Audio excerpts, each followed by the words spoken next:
What's up, everybody? Welcome to Podcast Now Plus. I'm Alex, and in this video, I want to review Halloween Ends. Oh boy, oh boy, oh boy. So I watched this last night on Peacock. It dropped early, I believe, right? They moved it up, and I was like, well, there's really no excuse after my Buffalo Sabres won their NHL home opener. I thought, well, why not try it out and then get the review for you guys early on this morning. So here's the deal. Here's what you probably need to know is that, and maybe you do already know this, I'm not like the biggest horror guy. I'm not the biggest Halloween fan. I do love the original, 78 movie. Incredible. I have seen others. I can't tell you which is which. So if you don't respect that or whatever, you think that's stupid, that's totally fine. This is just not the review for you, but just to kind of know the history. Now, 2018, I actually really liked that movie overall. Thought that was a pretty, and at the end of the day, it's easily the best movie of this trilogy, and it's not even remotely close. So I do want to kind of make that known.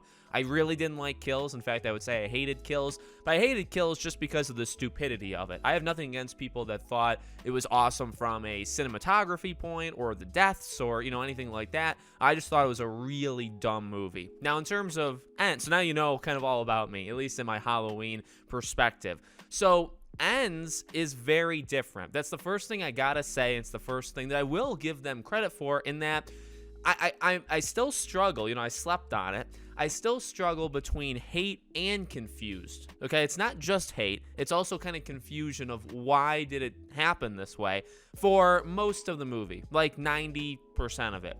The last, 14, 15 minutes were pretty good. They were pretty good. In fact, and I looked because I wanted to kind of dock it or check it, an hour and 10. That was the exact, there was a couple seconds there, but it was the hour and 10-minute mark that I think things started to turn around, where I started to enjoy the movie more. Now, I did see, several complaints about the last, 20 minutes of the film as well. I actually overall liked the last 20 minutes. I would say that the first hour and 10, I hated it in a sense that I hated it in a different way than I hated Kills. But I was also, again, like, the confusion part was definitely like a main proponent of it, where I just don't get why you need. Now, I knew going in, I had talked about it with like Craven Something Scary. I appeared on a couple live streams with him. I knew the tricks they were gonna pull, that it was kind of misdirection. But if you know, it's for people that had no idea what they were going into the third movie and then getting this.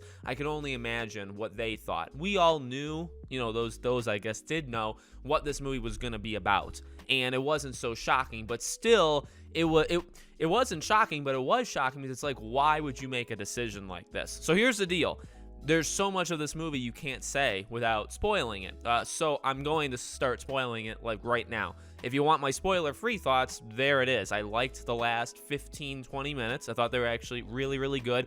I liked the ending. I liked the final battle, all that stuff. The first hour and 10, I really strongly disliked. I will never watch Kills or Ends ever again. That's not a slight on the movies necessarily. I don't. Unless you're like one of my favorite franchises, I don't watch movies really more than 1 or 2 times each. Okay, I mean, that's just who I am. Again, you don't have to like me. You definitely don't have to like me. I totally get it. It's just who I am. I'm not picking on Halloween. I would do this for anything else, as well. So I would never rewatch these films. That's my spoiler-free thoughts. I don't think this is a good movie. I don't think this is a good conclusion. It's definitely not, considering this is a third movie, and I get it that this is supposed to kind of be the oddball out. They're shooting high, they're shooting very far away, right? Like, they're trying to be very different. And in a way, you could watch this movie without watching the other two. I believe that. I actually think this movie kind of stands on its own.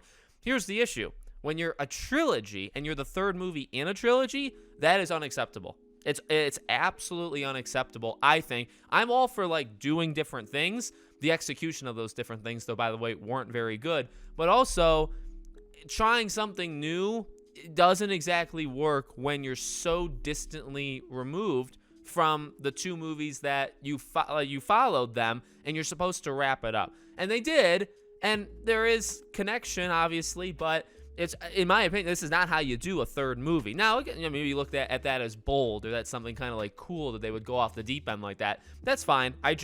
I don't like my trilogy, my third movie, to completely go off the deep end and try to do something brand new, especially with a new character that will, in Corey, that we'll talk about. So spoiler-free thoughts. Let's get into the spoilers right now. So obviously the first hour and 10 minutes of this movie was the Corey, story. And here's the deal. I actually think him as an actor was pretty good.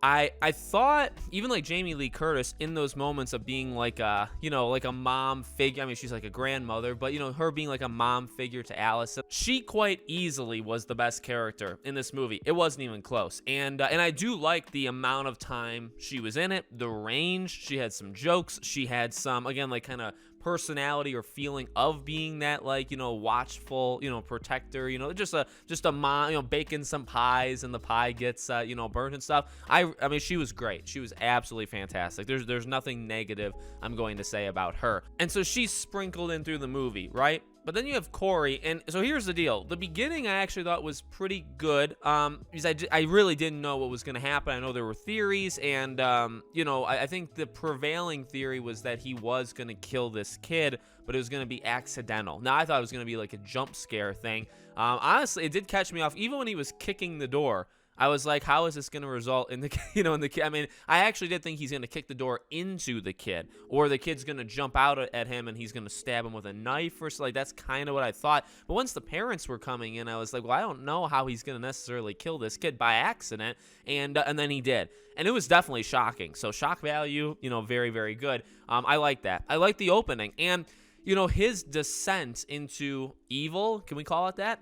I didn't mind. There's just a couple things to it. Number one, I actually do think his path to turning was actually really well done and took a while, and that's a double-edged sword, because I actually like the fact that they took their time getting him to that point. The issue is once he got to that point, the rest happened too fast. The rest happened way too fast. But the double-edged sword of it is that probably because you took so much time in the opening, in setting him up, in showing the bullying, in showing how somebody like this, something could happen to someone like this, and then it does, you took so much time that resulted in the rest being rushed. Does that make sense? So it was almost like, and this is, I really think, because people have been saying, if you just introduced him a few movies ago, if he was an integral part and he was kind of building in the background through 1 and 2, or Halloween 2018, Halloween Kills, if he was building in the background, this would have worked so much better. Because I know I actually saw somebody compare it to Revenge of the Sith with Anakin. I honestly think that's pretty close. The issue is, now with the Clone Wars TV series, they really did a much better job, too, of adding to Anakin's character. But even that, you had Episode 2. You had Episode 2 that really showed it. Episode 1 didn't really. Episode 1 kind of forecasted that maybe it would happen. Episode 2, you saw the dark side. And Episode 3, the switch was very sudden and quick, and too quick. But then, you have the Clone Wars stuff that kind of helps it. But, I actually do think it was somewhat similar with a rushed versus not rushed approach. So the issue is they did a good job showing him in the first 30, 40, however long that was. I didn't clock that. But once he turns, it's way too fast. It's way too fast. And then when he does turn, it really, in my opinion, makes Allison look like a complete idiot. So, again, a big problem I had with Kills that is largely not in this movie that I respect, is intelligence level. The intelligence level of the entire town in Kills is, the IQ is non-existent. They don't have one, all right? They're a very stupid community. You could do literally anything there and you'd be fine. In this movie, because it is more character-driven, it is more grounded in the way that it's literally like on the ground level, like you're only in a couple different locations with a couple different characters. I like that. I overall liked that approach, okay? Again, there's actually things I liked in this movie quite a bit, and I didn't like it for different reasons than I didn't like Kills. That's the interesting part about it. And Allison really, I think, like, signifies that intelligence level to me. She is a very stupid character. Now, is she, like, kind of blinded by love? Is she blinded by, Corey was kind of right. Like, she is hanging around for, Laurie and what would happen if she left. So she kind of feels almost trapped. And so she's going off of impulse. She's going after this, cute guy that she met and she wants to be with. You know what I mean? Like, she's going off of these emotions very suddenly, and that's going to result in bad choices. But just some of the stuff she does is absolutely stupid, including one of the, and my wife was almost like screaming at the screen when she comes in at the end, when he stabs himself and he's dead on the ground. The mask is not even, I was gonna say 5 feet. It's honestly like 2 feet to her right. It's on the ground. So, I mean, I get it, I suppose, because like it's building it up where, he basically tells her like, your grandmother is gonna try to kill me, and then she literally walks into her pulling the knife out. It's like, but that's also so cliche. Like, I saw that coming a mile away. As soon as maybe not necessarily the knife, but as soon as she shoots him, he falls over. As soon as the shot showed of her car pulling up outside, I was like, they're just gonna frame it to make it look like, Laurie killed him. That's all they're gonna do. And how they do it, I guess is still debatable. We don't know yet. We'll find out in 10 seconds, right? So that you could see coming a mile away. That was kind of annoying. But also, like, I mean, in a sense, I understand it. But also, all you have to do is look to your right. She's so shocked, and then Laurie is just not saying what's happened. I mean, she's also shocked that she was kind of like caught in this huge mistake of an act. But she doesn't say anything, and the mask is right there. So all she needs to do is look at the mask and say, "Oh, that's weird." Why does he have that? That would be immediately, because it's like, well, Michael's gone, so clearly he had some sort of contact, and then it's game over. Because going backwards, another stupid moment of Allison's was the whole, like guilting Laurie thing into, hey, you're the reason the town went wild, a couple years ago or 4 years ago. And it's like, all right, but look, Michael was back. And he was killing people, and there was a reason to be concerned. It's not her fault the towns are full of morons. That, in my opinion, really even hurts kills even more to me, because they're making her feel bad that she freaked the town out. But it's like, the town went after a short, more chubby man prisoner and they thought that was Michael. So, I'm not going to go too much into it, right? We don't have to rehash kills. But one of my biggest issues with kills is just how stupid the town was and getting fooled by such easy things. And to make Laurie feel bad about that is not a strategy I would have chosen, because then it makes you reflect. And it's like, okay, well, what decisions in kills is actually her fault? And you could debate, because it's really not that much. She's smart. In fact, she tries to stop the freaking hospital, attack gang from going after him, because it's not Michael. She sees it immediately. Nobody else seems. You know what I mean? So it's not really her fault. So Allison kind of like hammering her on that during that one kind of pivotal moment where she leaves is not, it's not a smart move whatsoever, because it hurts kills even more. So then, in my opinion. So yeah, Allison, honestly, as a character, I hated throughout the entire film. I don't know what happened. They obviously changed her character, and I get that your character can change over 4 years. Losing your mom is probably going to change you as well. I understand that, but that doesn't mean your character has to be awful. That it almost purposely awful, because you're making the choices for her in the writing room, and it's just not good, right? So that was not good. Laurie was good. Corey, fine. Again, I don't, and that's where the confusion comes in, because here's the deal. Besides, like, the Allison stupidity stuff, besides some of the Corey moments, like, it's more of just confusion of, going back to what I said in the beginning, which isn't spoilers. It's like, why you chose to set Corey up. Because here's the deal. This movie needed to be about 12 minutes long. Like, that's it. It was built, it wasn't. It wasn't even building to the final confrontation between Laurie and Michael. That wasn't even the point of the film, all right? That just kind of happened. Just kind of naturally, it actually was walked into. In fact, Laurie set them up. If he didn't walk into the sewers, all that stuff. So it was kind of walked into. Why they made this trilogy movie that really should have been like this final confrontation between Laurie and Michael, which it was, but it was for 10 minutes. And I think I saw Jeremy Johns' review where he literally said that. He had to keep it completely spoiler-free, so he had like the phone call conversation. He's like, hey, we want to do this movie, but we also want to do this movie, and no one's going to make this one, which is the Corey story. Nobody's going to do that. So why don't we combine them and make it into one? And that's honestly what happened. That's exact. They had a 10-minute idea, and they said, well, here's the deal. I don't know if we can make this Laurie Michael thing again and last for an hour and a half. I think we need, honestly, to make that the smallest part of the movie and make the rest of the movie a new story, literally a new story out of scratch. And we're going to combine them, and that should work. And that's what they chose to do. And that's is it stupidity? I don't know what it is, but and maybe it's not even me hating it. It's just me being very confused. So again, like I knew going in that Corey was going to be this. I mean, that was kind of like the prediction, right? It was Corey's going to be the one killing all these people that we see with Michael's mask. Michael kills very few, two people, I think, and then tries to attack Laurie. So I think it's 2, maybe it's 3. But so he's not even in the movie. He's barely in the movie.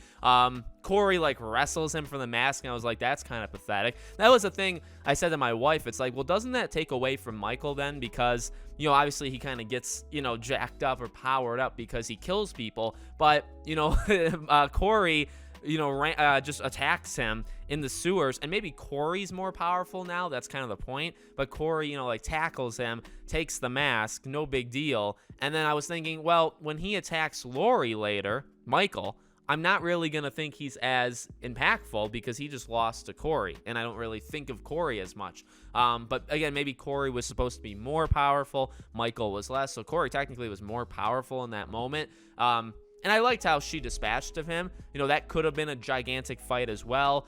I don't necessarily needed it. I didn't need it to be, and it wasn't. And I actually was like, yeah, you know what? I kind of like that. I don't want to say the word. I was going to say the S word. What Laurie was about to do is, YouTube terminology. What Laurie was about to do before that, I was like, is she really going to do that? I told my wife, I was like, what are they doing? And then when she said, like, do you really think I would? I was like, okay, she's awesome. She's incredible from start to finish. But yet again, then she was going to let Michael kill her. So it's like, what is up with it? She fakes the phone call or whatever. But then when Michael, she's like, well, I did this to him, and I have him like pinned down, and he still gets up. It's like, well, maybe I really should just let him take me out, except for Allison coming back. And that's the thing, Allison seeing the mask, right? And the fact that she didn't. They needed that to happen so she could leave, so they could have the big build-up that she comes back to save the day. They needed her to not be there, and then for her to realize it later and come back. If she was still there, it would have played out differently. But that's the thing, like situational events, and in order to get to those situational events, you have to make characters really stupid. I'm not really a fan of. It should be natural. It should be natural. And to me, it wasn't. Because I get the shock factor in the moment, but also it's like, well, why is Corey in the house? Corey said that she was going to try to kill him. So why did he go to her house? Right? There's only two reasons why he would go. He was lured in by her, but he knows she's trying to kill him, so why would he go willingly to the house? The only other option is he went there to kill her. So also, again, from Allison's point of view, walking in, seeing Corey, it's like, well, did you stop to think of why is he here when he told me that she's going to try to kill me, and I was also supposed to meet him at his house? So did she think that Laurie kidnapped him from his house and brought him to hers? You know what I mean? It starts to fall apart. It starts to break down because you have to have characters be stupid at certain times in order to get the events that you want to get. And that's a problem this movie had. That's an overall problem that this movie had. So when it wasn't stupid, it was like not executed right. It was rushed. I did like the final fight between Michael. I actually saw people say it wasn't good. The 2018 fight is longer. It's arguably more brutal for sure. This one was different. It was like a smaller scale, but I also got it because like Michael is at the end of the line, and Laurie also is completely caught off guard. She's getting beat, and they're all older. They're older than they were back in 2018, right? So like it should have been slower, which it was. It would be not as long because these two characters can't fight for 20 minutes. They'll get tired because they're older, right? They're supposed to be in their 60s or whatever. So you know what I mean? I honestly was okay with it. I was okay with it, and it was shocking, when she does it, and then he still pops up and he, cuts his hand and stuff. It's like, it's good. I really loved it, and I loved, the only thing I didn't love is, like, she's stabbing him in the side. The one time with a knife, she stabs him in the side instead of just take off the mask and finish him off in the head in some way. But, them throwing him in to get, pulverized, my wife actually kind of called that, said, like, just cut him up into, like, pieces or whatever, do something to him where he's completely gone. And that's what they do. So I really like that. I really like that closing off. And then, the last thing I want to talk about really quickly, and I'm not going to make theories about this, but I'm sure other people will. The very end, there is distinct breathing at the final two. So, they show Laurie, on the porch, and then it shows, I believe, 3 rooms. I think it's 3. The third room being her office, and Michael's mask is there. Now, there's wind. You can hear distinctly wind that blows. I believe in the first scene, the first shot, and then the second shot, you hear it a little bit. But then you hear breathing, one breath, and then you hear another breath in the shot of her office with Michael's mask. Distinctly. I know I was talking to a friend of mine, Steven of Craven Something Scary, and he said, is it the wind? I said, no, you can hear the wind, and then right after the wind, there's a clear breath, and there's another breath. So there is breathing at the very end. I don't think that's Michael. It could be Corey, technically, but yet again, they do make it a point that he's dead. Like, he is dead, and then they talk about him, like, the next day or a couple days later, right? Allison says, like, I'm sorry I didn't believe you and stuff. So, like, they probably have his body. He probably is dead. So the interpretation could just be, like, evil will always be there, right? They'll always be kind of somebody else. But that, kind of left open, right? I don't think it necessarily was one of those two. It can't be Michael. Otherwise, I mean, it's getting absolutely ridiculous. More ridiculous than ever before. But it could just be the idea that they'll always be, somebody else. So that's that. Did not like it. but you know what? It was an experience. I would not take it back. It's not like I wouldn't want to watch the movie that I just watched. So I'm happy I watched it. I'm happy I watched it in the same way I'm happy I watched Kills. They were films, and things happened, and I don't have to like them, and that's okay. But there was good. There was definitely good in this movie, and it's easily, in my opinion, this movie's better than Kills by a lot. But it's also so bad in other ways that 2018 just crushes both of them. Like, it destroys both these films. But Ends is, I think, in a couple different ways, better than Kills. So let me know what you guys think in the comments. Make sure you guys are subscribed, bell icon turned on. If you like this, I can definitely do more horror. I mean, I'm not a horror guy, but if you want to see more, I'm a man of the people, and I will give you more. Thank you for watching, and I'll see you all on the next one.